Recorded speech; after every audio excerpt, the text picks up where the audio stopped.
Good evening, everyone. I hope you had a very Merry Christmas and a wonderful, Happy New Year. We certainly did.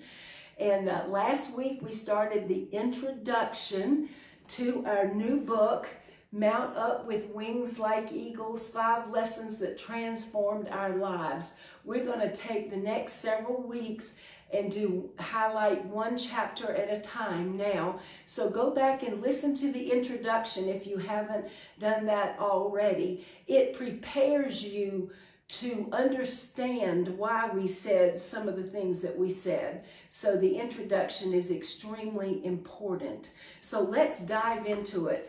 But first of all, the book can be purchased at www.derekpress.com, D-E-R-E-K press.com, or at marywynlent.com. If you do it from my website, I can autograph it before I send it to you. And if you are not very techy, like a friend of mine said today, that she needed help, and I said, just get me your address and I'll be glad to send it to you. So in the first chapter, it's called Redeeming Through Adversity. You thought, redeeming through adversity, do those words go together? Listen to the introduction and it will make more sense to you. So now, what helps us reach our God-given potential in life? That is what we're going to be discussing. And of course, the answer is adversity. And it comes in many forms. And adversity can be sickness, death. It can be an accident, fire, financial problems, family problems, or just any kind of a life failure. And that can be an adversity. And life is full of adversity, one right after the other. And you already know that because we all have that. And so when adversity hits, what do we need to do? We need to run to God and grab a hold of God. That's what we need to do first. So in Ecclesiastes 7:14, it says, in the day of prosperity, rejoice, is what he says. But in the day of adversity, know this, that surely God has appointed one as well as the other. The devil is the author of adversity.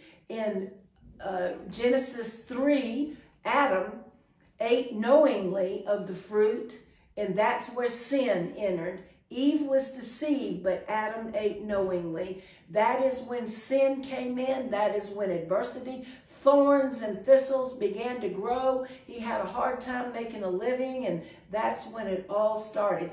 God is not the author of adversity, but God uses adversity to make us go higher toward Him and reach a greater potential in our life. In Exodus 19:4, this is the time when they were out in the Red Sea, in the howling wilderness. And God says that God rescued the Israelites on the Red Sea on eagle's wings. So He does that. Deuteronomy 32:9-12, God found His people in a howling wilderness, and He encircled them. He instructed them, and He kept them as the apple of God's eye. And as the eagle stirs up its nest and kind of gets comfortable with its babies, puts its wings all over its babies to protect them, then He, even when they're learning to fly, the mama eagle puts the baby eagle on top of her back. And at some point, she will swoop out from underneath it, and the poor little thing is just doing like this, doesn't know what to do, and mama will come and pick it back up again. That is exactly what God does for us. So Isaiah 40:31, we do need to stop here for just a second. It says, those that wait on the Lord shall renew their strength. They shall mount up with wings like eagles. They shall run and not be weary. They shall walk and not faint. But let me tell you something. What does wait mean? Oh, dum, I'm waiting on God. No, it does not mean that in that verse. Waiting means that you bind together in a very, very tight way. And let me tell you, at the end of the chapter 1, Grandpa George's insights, it talks about a rope. How do you make a 4-cord rope? Let me tell you, when each of us are these little tiny threads that come out of here very, very easily. You probably can't see them, but they do. You pick one at a time. The devil can pick us out. The devil can pick us out and throw us in the trash, get us in the gloom of doom. And then God has to come along and renew us. But we don't want to do that. We need to bind together. You see how all these cords are wound together in a very special way? Some go clockwise and some go counterclockwise. And then yet at the end, they're still all bound together. All of them, all knit together like this. Can you break it? No, you cannot break it. But the devil can come along and take us out of God's hand, and he can take us out of our friendships and things like that. So we have to bind together with God as a rope is bound together. So today we're going to read an excerpt from 3 different stories. There are 9 advantages of adversity in chapter 1. So this is the 6th advantage of adversity that we're going to go to first. It says that misfortune helps us reach our God-given potential because it turns our face to God. It turns us straight to him. And while going through God's school of faith, did you know God has a school of faith? Some days I think I'm in kindergarten, and other days I may be in junior high, or maybe even elementary school. I'm not sure. It depends on what day it is. But we all must look every day to the Lord, and because we are going through God's school of faith. And let me read just an excerpt from this particular story. Let me get to the 6th one. All right. The story's name is What a Day.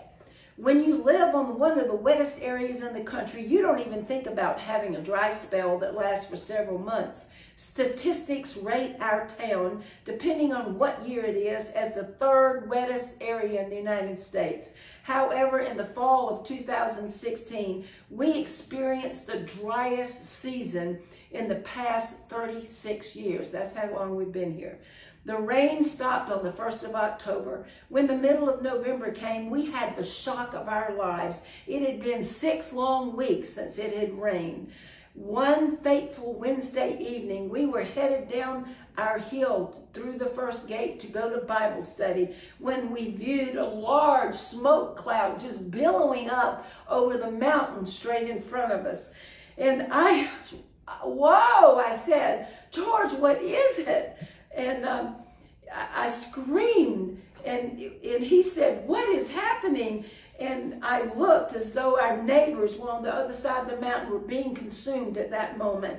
With hearts pounding, we drove to the main road, and with deep concern, fire trucks with sirens came wailing past us. A long row of cars was following them. We wheeled our car around and went back at that point. Something horrible was taking place. We went to speak to the fireman at the head of the road. He told us that there were 5 forest fires between the 3rd and 4th bridges down that road that were just burning furiously. Our hearts sank knowing that our farm was just over the hill. As dry as it was, it would only take moments for that fire to go over the hill to our farm. Oh God, help, I cried. Now you've got to get the book now to read the rest of the story. But the sixth advantage of adversity is that misfortune helps us to reach our God-given potential. And so in Nahum 1:7, God says, tell us, the Lord is good, a stronghold in the day of our trouble. He knows who trust in him. God knows who's going to trust in him. Now we're going to turn to the eighth advantage of adversity. Let me find that in my book, and we will get moving on it. I just lost it. All right. Here, the eighth advantage. All right.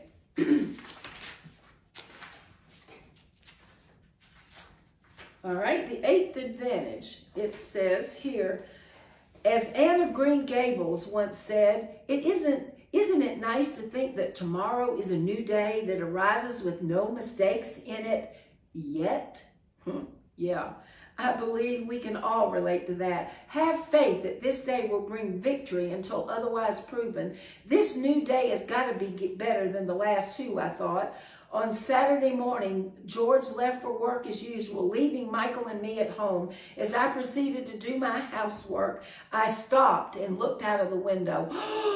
I gasped. I couldn't believe it. I couldn't see anything. Oh my, the smoke had become so thick that it startled me. As the morning wore on, it became difficult to assess the progress of the fire for the lack of visibility. Helicopters were going in and out, bringing water to the worst of the fires. And they were raging with vengeance out in the forest and heading toward the next town. Before George finished the work that day, the fire was coming down our side of the mountain. And I called him and he hurried home quickly. Now you'll have to get the rest of the story later. But the eighth advantage of adversity is that trouble will show the genuineness of our faith. Now, is my faith genuine? Is your faith genuine? You know, there are a lot of goats sitting in the church who do not know the Lord. The sheep know the Lord, but the goats don't. The goats think they know the Lord. So ask God, do I have genuine faith? That's what the only person who knows. In 1 Peter 1:6 and 7, though we have been grieved by various trials, that the genuineness of our faith, though it be tested by fire, may be found to the praise and honor and glory of God in Jesus Christ. And so, is our faith genuine? So now we're going to turn to the ninth. Here it is, the ninth advantage of adversity. And that's where we're headed at the moment. Isn't it nice to reach the Thanksgiving holidays and relax with family and friends? What a wonderful time to give thanks to God for his blessings. After the fire burned down our mountain, all felt safe at last. The fire was not burning near us any longer. However, the smoke was horrendous, and it became harder and harder to breathe. Evacuation was necessary for the elderly suffering from breathing issues. This went on for the next month because the wind blew smoke from the fire our way. Cinders continued to land all over our vehicles. It was the day before Thanksgiving, and I had to get more supplies from the grocery store. Almost all of our children and grandchildren were coming for the festivities. I had gone to town to pick up the groceries for the entire weekend. As I rounded the curve in the valley going back home, I was shocked at the ghastly sight. There was a massive amount of smoke and fire surrounding the close mountain ridge. Oh no, what now? I cried as my heart sank in despair. I stopped at the head of our road to talk to the firemen about that sight. They explained that after the fire had gone out into the wilderness to the next town, the wind blew it back to the backside of our property, and it was burning furiously right there. Again, this news was staggering. Oh God, what next? I shouted at the top of my lungs, "What will we do with our house full of company for the holidays?" As I returned home, a fire truck followed me up our hill. The firemen were looking for a source of water in case it got close to our house. And they inquired about how many people would be in the house that day. And so you'll have to read the rest of the story in the book.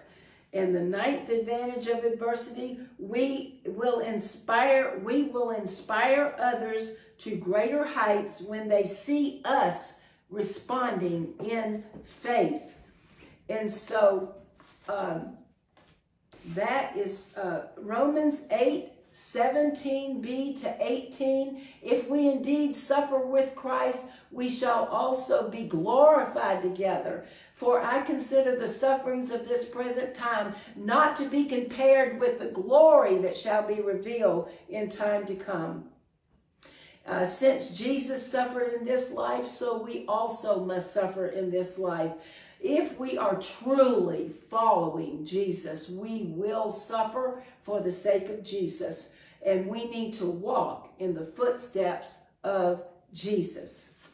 And so then in 2 Corinthians 4:15 to 17, the apostles had already had their adversities themselves, but yet they were reaching out to this church and giving them the things that they needed to help them in their adversity. So the people that received those gifts were giving thanks to God. And that's the way it should be. If we're having adversity, we can go to others and tell them we can help them in that adversity. And we can also, they will give praise to God for us. And so in 1 Peter 5:6 through 10, we need to humble ourselves under God's hand, casting all our care upon God. Be serious, watching in these last days, because your adversary, the devil, is walking like a roaring lion, seeking whom he may devour. Resist him steadfast in the faith. After we have suffered a while, God will perfect, establish, strengthen, and settle us. The key of suffering is unlocks God's glory. So one more little thought. What does it mean to walk in the footsteps of Jesus? And today it is found in 1 John 2:1 through 6. So be sure to read it. Read that. That is the first key to walking in the steps of Jesus. First, you've got to obey his commandments, but you have to know his commandments and where they are in the Word so you can find them, know them, and that proves that you are a disciple of Jesus. But read the whole thing for yourself, and we will see you next week. So have a great time. In the meantime, order the book and find out what these stories are all about. Thank you. You have a wonderful new year.